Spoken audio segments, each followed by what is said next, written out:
Ibig sabihin, ang gobyernong nangungutang ng 2.7 trillion taon-taon o sa taong ito is operating on a deficit, habang ang mga congressman gagawa ng budget na deficit na, nanakawan pa nila ang mga sinasabi ni Bongbong. Pwede ba yun? Presidente na siyang gumawa ng ICC. Siya mismo nagsasabi, there is no evidence against Romualdez.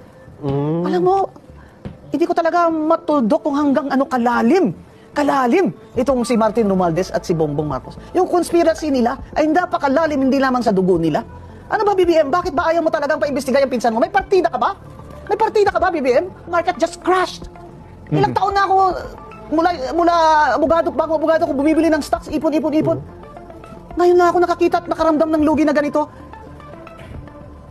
Less than 6,000 points ang bagsak ng stock market. Sino ang mag-i-invest sa Pilipinas kung ganito ang korupsyon ng BBM administration? Ito ang sanhi lahat ng kahirapan nating mga Pilipino.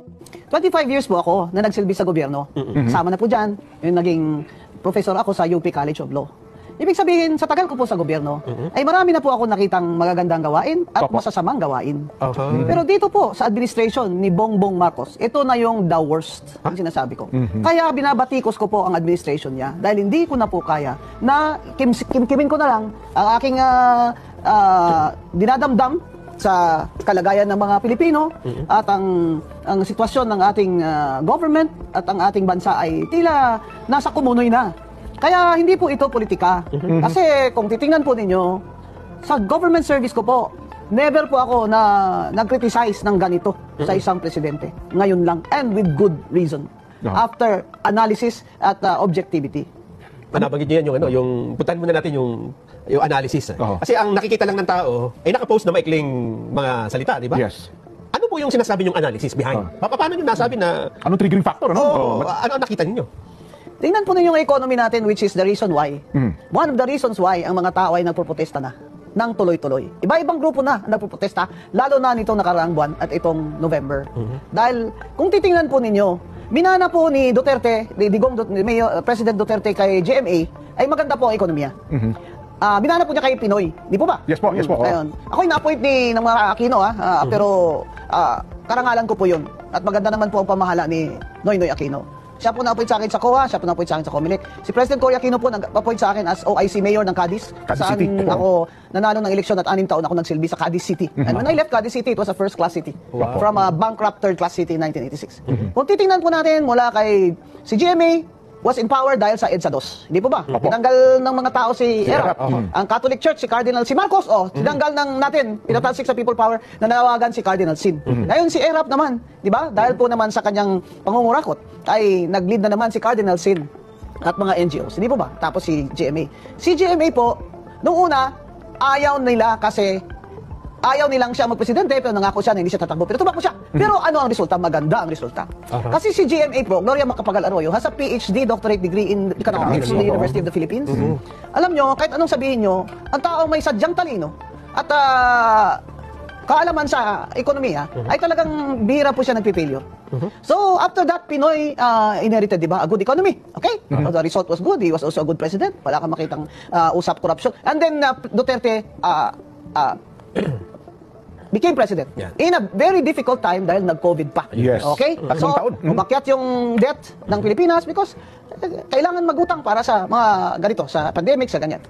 Nung si BBM na, ay taon-taon, dinadagdagan niya yung utang.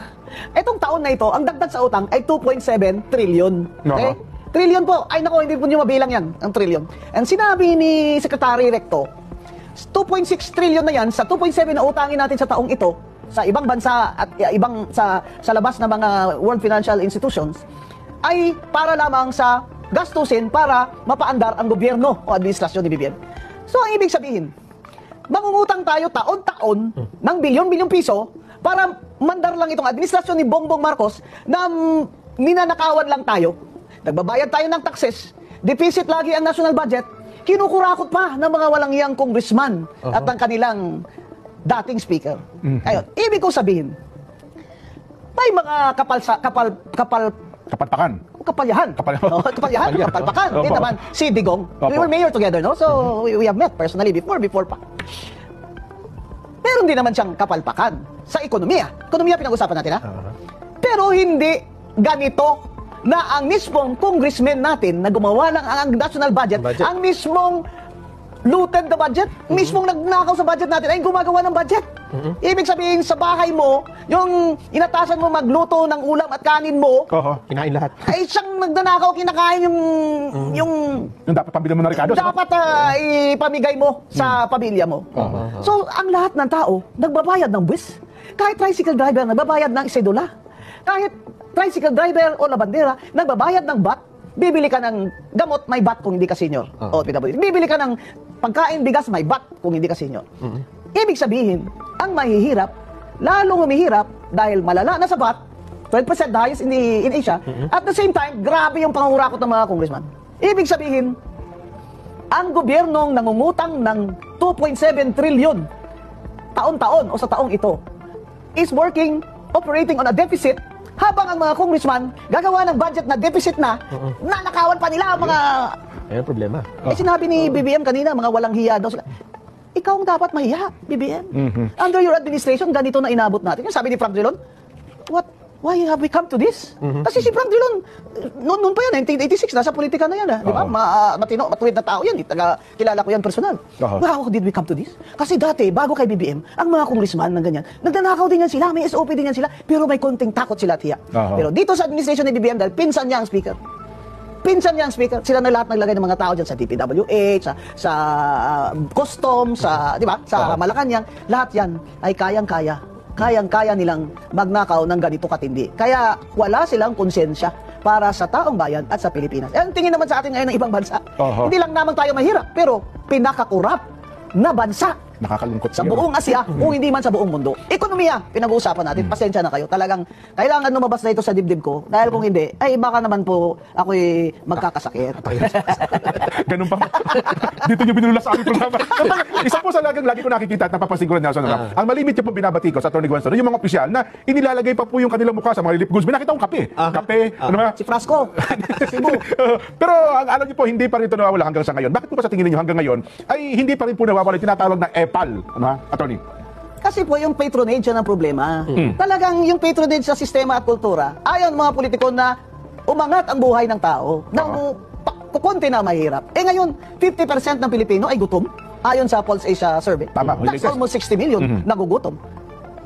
Pag gutom ang tao, pigado, pobre ang tao, mas madali silang bilhin bawat eleksyon. Mas konti lang bigay ay halos sa halikan na yung mga kamay ng mga politiko. Pero tingnan nyo yung ginawa ng mga tao sa Cebu kay BBM. I-replay nyo. Tingnan yung tingin sa kanya ng mga tao doon. Puwira gaba lang. Wala talagang nag-extend ng kamay sa kanya. Wala man lang nagsigaw-sigaw na, President, salamat, dagang salamat. Puwira, buyag. Ang mga tao, yung galit kay BBM, nakikita talaga sa mukha nila. Sana mapukaw na ang mga pobre ba, na wag na kayong pabot buying sa 2028. Kung magbigay sila ng pera, tanggapin nyo na lang. Hindi naman nila alam kung anong nilagay mo dyan sa baluta mo. Itong mga congressman na ito mga pasimuno ito eh. Tayo lahat, sana kalat yung 10% lang yata matitino sa inyo, baka 5% lang eh. Sana yung 95% sa inyo, sana matalo kayo lahat sa 2028. Tingnan yung nangyari sa atin. Malala pa tayo sa Vietnam? Ha? Na dati ay, sikat-sikat tayo ah. Malala na tayo sa Thailand. Abay dati, gagawa na sana tayo ng aeroplano eh. Diba? Yung rice sa IRRI, sa UP de Los Baños, nauna pa tayo dyan eh. Diba? Ngayon, nag-i-import na tayo sa Thailand. Sa tourism, kulilat. Last tayo. Sa education, sa literacy, last tayo. Nakakaawa na mga bata. Gagraduate hindi marunong man lang mag-intindi kung ano ba yung binasa at minimorya niya. At si Bongbong, masyado namang yabang na magaling siya ng presidente. 22 lang ka-classrooms ang nagawa niya. Sa isang taon, ano ka ba? Kung gising ka sana, hindi ka sana laging tulog dyan, Mr. President, nalaman mo na yan sa first month, di ba, sa inventory mo ng performance at targets. Ano nangyari sa Philippine Development Plan ng NEDA? Yan ang dapat batayan sa administrasyon ni Marcos na wala tayong sasabihin, walang bayad ng politika. O sige, NEDA, ilabas mo sa amin ang iyong analysis at comparison. Ito ang Philippine Development Plan. Ito poverty alleviation, hunger, ganyan na mga dapat isolve. At ito yung nagawa ni BBM sa loob ng isang taon lamang, 3 taon lamang. So ang ano po namin, hindi po ito politika, ang banat ko sa kanya ba? Ekonomiya at kabuhayan ng tao. Grabe ang poverty. Yung foreign direct investments, bumagsak 40.5% this year. Ano ibig sabihin yan? 0.5 billion o 500 million na lang ang foreign direct investment na pumasok. Itong taon na ito. Opo, 2026, Anong pinagmamalaki ni BBM sa atin? Na pag umaalis siya, nakakakuha siya ng mga milyon-milyon na investment. Sana mga bagong factory para meron tayong bagong trabaho. Sana po ang mga investment. Wala. Sino naman mag-invest sa Pilipinas kung ganito kakurap ang gobyerno? Nakakalungkot po yan. Pero balikan ko yung punto ng EPAL. Ito ba talaga nakakatulong para suportahan ng mga politiko ang isang tao? Sabi nyo nga, dinidikit ang kanilang mukha kung saan-saan. Masyado kasi sa tingin nila, parang masyado malakas ang loob na gawin ito ng mga politiko na umepal. Kasi ang Walang tanong, batas. Walang batas. Pero sumatotal, nakakatulong ba ito para iboto sila ng tao, attorney? Oo naman. Kasi kung ang mga pobre, na-brainwash na nila na ganyan talaga. Opo. Day in, day out. Pag may calamity, bigyan mo ng bigas, ganyan-ganyan, lagyan mo ng ano. Pero dahil nangangailangan ng tao, walang batas yung anti-EPAL. Anti-EPAL law. Walang batas. So, sana, ito lang yung ko sana sa COA, yung panawagan ko. Example, sa COA, may regulation Opo. na bawal na mga pangalan ng mga congressman at mga politiko doon sa mga billboard. Andyan pa rin. Dapat may ganon din silang regulation na pag namimigay ka ng mga kung ano-anong goods and services, na ginamit mo yung government money or funds from your office, bawal din yung EPAL. Bawal din maglagay ka ng sticker mo dyan. Congressman Frasco, baw, mura magkinsa kag bapuha ba? Tay ka ng sticker ni mo, mura wapo mo kay kadya, oy. Sus ka. Kuyawan man tani mo, oy. Tama na yan. Itong mga- Bagyo na nga Itong mga matay na nga yung tao mo bigyan mo pa ng mga tubig na may picture mo. Baka dahil kayo sa pitaka yung picture. Saka ma-inspire, di ba? Pero ito pong mga ginagawang investigasyon, ang dami Meron tayong Senate Blue Ribbon, may ICI, siyempre pupunta sa DOJ, tungkol dito sa mga flood control project. Ano sa assessment ninyo ang resulta nito? Problema sa ICI, wala siyang ngipin. It cannot even subpoena. No power of subpoena. Kaya tinan mo, invitation. We are inviting former Speaker Martin Romualdez. Abay, sino ba yan? Yung Royal Highness? Yung treatment sa kanya. Tapos sasabihin niya, I ask for postponement. Postpone naman. Ano bang nangyari? Sabi may sakit daw siya, gusto niya bumuntang abroad. Laki-laki lusog-lusog ng katawan mo, bigla ka na lang mag-abroad. Ano naman mga ito, lahat na may sakit pag nagsisigaw ng tao na ikulong kayo. Tingnan nyo naman ang mga rally, ikulong na yan, ikulong na yan. Alam mo, arami na akong rally na puntahan. EDSA 1, nandito ako. Kasi anti-Marcos, anti-martial law activist ako. Saka yung buong pamilya ko doon sa Negros ay nag-support kay President Cory Aquino against Marcos. So, sa EDSA 2, nandyan din ako. Ito, bawat rally sa EDSA, kahit 68 years old ako ngayon, nandyan din ako. Bawat rally dyan, nandyan ako Present ako, may picture ako. Lahat ng protestang maglalaki, nag-a-attend ako, gusto ko makita ang mga tao. Talagang, ang mga tao, lalo na yung mga bata ngayon, galit na galit sila sa BBM administration. Kaliwa, na dati hindi naman nagsisigaw ng BBM resign. Ngayon, nagsisigaw na sila BBM resign. Ito naman mga ayaw kay BP Sara. Opo. Ayaw namin mag-BBM resign kasi pag nag-resign si BBM, si Sara magpapalit. Mas ayaw namin sila. Alam mo, ang bright nyo talaga. Napaka-bright nyo Hindi ko na talaga maintindihan kung ano ba talagang gusto nyo. Gusto nyo, ganito na lang tayo 3 taon pa. Yun ba ang gusto nyo? Just because ayaw nyo kay Sara. May konstitusyon Di ba tinanggal din natin si Marcos? Hindi nga si Cory ang Vice President doon tinanggal din natin si Erap. Teka muna. Yun sabi nila, ito, just being honest Being honest Ay, wag kayong sumali sa rally ng Luneta kasi INC yan. Teka muna. EDSA 1, EDSA 2, si Cardinal Sin tumawag pag si INC ang tumawag ng rally doon sa Luneta, masama sila? Hindi ako INC pero kung minsan hindi ko na maintindihan, kayo matatalino kayo, yung iba kasi ibigan ko pa kayo sa Facebook, kung bakit nabobo na kayo. Nabobo na kayo ni BBM. Hindi ganyan. Ang importante i-focus nyo who has the power and who is failing us now. BBM has failed the people. He has failed because he has no capacity. He is incompetent. He is unfit to hold office. Ang ating pong tanong ninyo ngayon, Atty. Gonzon, sa tingin ninyo, bakit po naging masyado ng garapal ang katiwalaan at ang korupsyon sa gobyerno ngayon? Parang napaka-normal na lamang po sa kanila ang ganitong gawain, Atty. Doon pa pong kampanya, sinabi ko na na pag naupo yan si Bongbong Marcos, kronismo na naman ang paiiralin niya. Kita nyo, wala pa nga ilang buwan, may smuggling na. Yung sibuyas, naging 1,000 per kilo. Saan ka makakita ng gobyerno na wala pa nga 3 buwan ganun na nangyari, may mga smuggling na. Who was the Secretary of Agriculture? Bongbong Marcos. Why in the world, there's nobody, no president in the world na gustong maging Secretary of Agriculture, siya lang? Bakit? Because all of these commodities that you can import and you can smuggle are all under the jurisdiction of the Department of Agriculture. Bakit ngayon grabe na? Grabe na parang wala nang hiya-hiya talaga. DPWH, ano na kasi ang namumuno ng pagnanakaw mismo yung matataas ang pwesto at mga kamag-anak ni BBM. Kaya hindi na makokontrol at hindi niya pwedeng makontrol dahil siya ay mistulang puppet na lamang. Bakit si Romualdez hindi niya mapaimbestigahan? Dahil pinsan niya? Hindi. Dahil puppet siya ni Romualdez.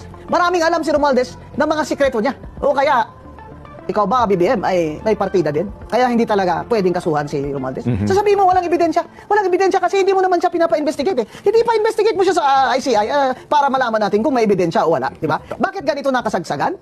Dahil ito nga, ang sinasabi ko, ang mga tao ni Bongbong Marcos ay hindi niya kaya. Did you listen to Professor Winnie Monson? And she said na hindi na kaya ni BBM magreforma ng kanyang administration because of the people around him. He cannot control them. Nabanggit niyo po yung flood control. Nasa, puntahan natin yung usapin ng flood control projects. Oh. Kasi meron namang investigasyon eh. Nagtatag ng ICI, ang problema eh, noong una hindi transparent, hindi naka-livestream.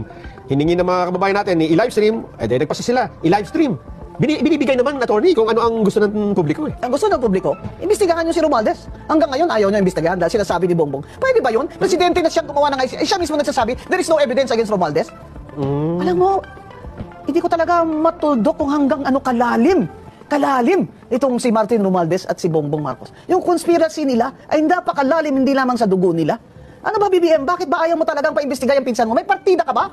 May partida ka ba, BBM? Sino? Ilabas mo na. You came out. Sabi mo, ikaw nag-discover ng mga flood control. That's not true.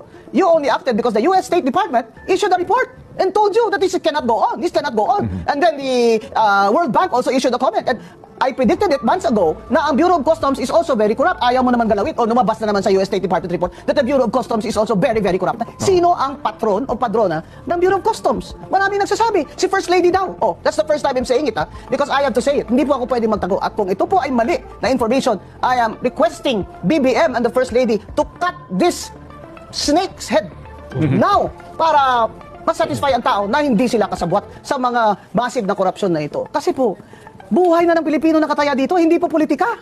Dati po, sasabihin ng tao, maski sino naman ang po dyan, parehas lang sila magnanakaw. Ngayon, nakaranas ka ba ng gutom na ganito? Tanungin mo pamilya mo. Mag-graduate yung mga anak mo? Akala mo, may trabaho pa? Wala nang trabaho. Akala mo, kahit ka ng kayod na yun para mapatapos mo yung anak mo? Pagka-graduate, maahon ka? Wala nang trabaho. Another 3 years, wala nang trabaho. Foreign direct investment, minus 40.5%. Wala na. Amerika na lang at Japan, nandito pa rin yung mga investments nila. Stock market just crashed. Ilang taon na ako, mula abogado ko, bumibili ng stocks, ipon. Ngayon na ako nakakita at nakaramdam ng lugi na ganito. Less than 6,000 points.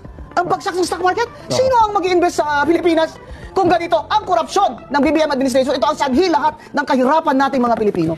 Attorney, dito po sa sasagawang rally ng Rally for Transparency and for Better Democracy ng Iglesia ni Cristo. Sa tingin po ninyo, ito ba'y makatutulong?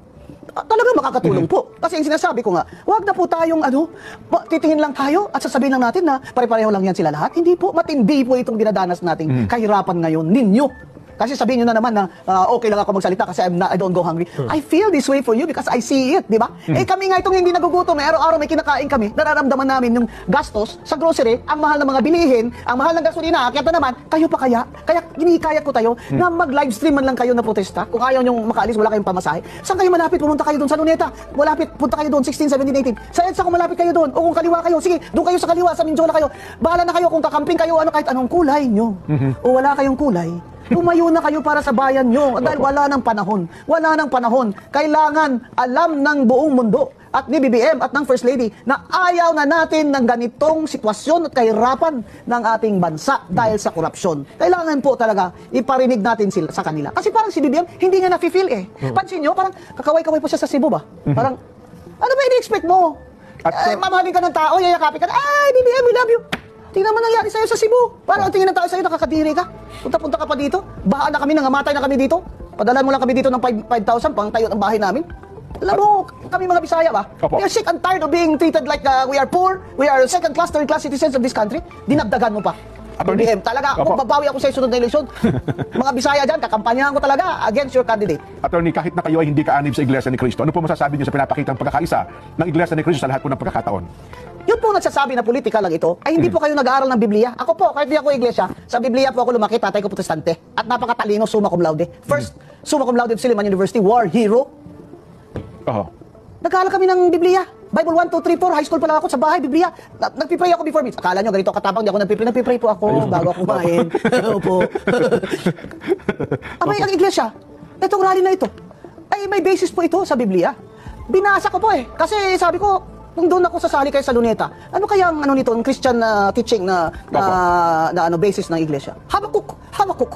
Oh, huwag kayo hindi ba nagbabasa ng Biblia na magbasa na kayo? Alam niyo pala yung aklat ng Habakuk, Atty. Oo, binasa ko lang naman yung Opo. English kasi ang Tagalog naman itong Biblia ng Iglesia. Opo. At ang Biblia ng Iglesia, at nakita ko, ay batay sa translation ng Catholic Church at ng Protestante. Yes po. Hindi nila gawa-gawa, hindi totoo. Hindi totoo, nagawa-gawa lang ng Iglesia ang Biblia nila, hindi totoo, nakita ko. Nakita ko yung introduction ng Bible nila in Tagalog, although I can only read in English. Opo. Ang sinasabi ng Iglesia, itong bakit tatlong araw?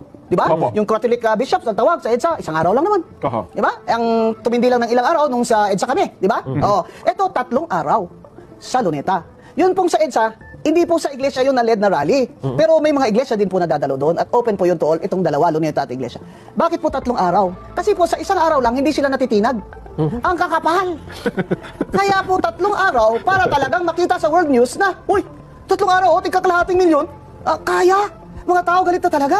Because the last rally of the Iglesia in Luneta, 1.6 or 1.7 million yun. Napuno yun hanggang halos sa TM Calaw puno yun. In 3 days. Kaya ng Iglesia ni Cristo, the faithful, can do that for 3 days. Pero sama po tayo. Open naman po ito sa lahat. Kasi lang po, ang location ay Luneta, kaya kung saan po kayo malapit, doon kayo. Malapit kayo sa EDSA, doon kayo. Kung kaliwa naman kayo at hindi kayo naniniwala sa Diyos, sige, doon kayo sa Minjula. O, pwede po yun. Pero sumali po kayo. Yan po ang reason bakit 3 araw, para talaga pong matinag sila ang gobyerno ni BBM at makita po talaga sa world news na ang mga Pilipino ay nagpo-protest na po na si BBM ay hindi na. He is a failure. Failure. Kung ako teacher dito, hindi ka nga 70. Talagang failure ka eh. Ayun, attorney, sa isasagawa pong rally for transparency ng Iglesia ni Cristo, ano tingin ninyo na magiging impact nito sa mga kababayan natin at maging sa gobyerno po? Ang ating po mga kababayan, na kahit po hindi sila iglesia, ay maririnig nila ang ating mga sasabihin sa rally. Ang mga mensahe doon. Kasi sila din po, mga Katoliko sila, may sarili din silang rally. Alam naman nila na katotohanan nito ang basihan ng ating mga protesta. Kahit ano man ang relihiyon nyo, hindi po ba? 2 EDSA na, ang nag-lead ay Katoliko.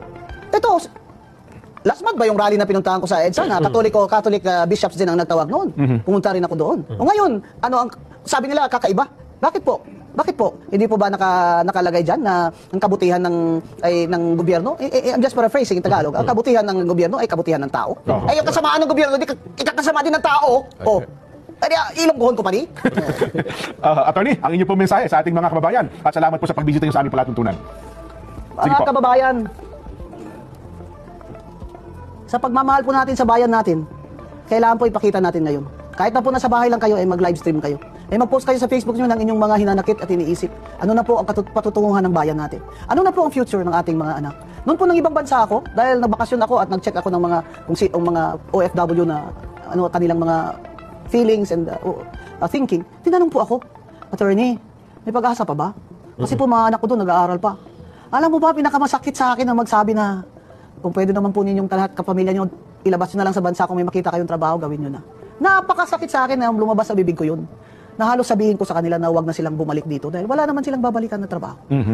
Mga kababayan, ang OFW na lang na income ang siyang tumataguyod sa ating ekonomiya. Tourism, bagsak.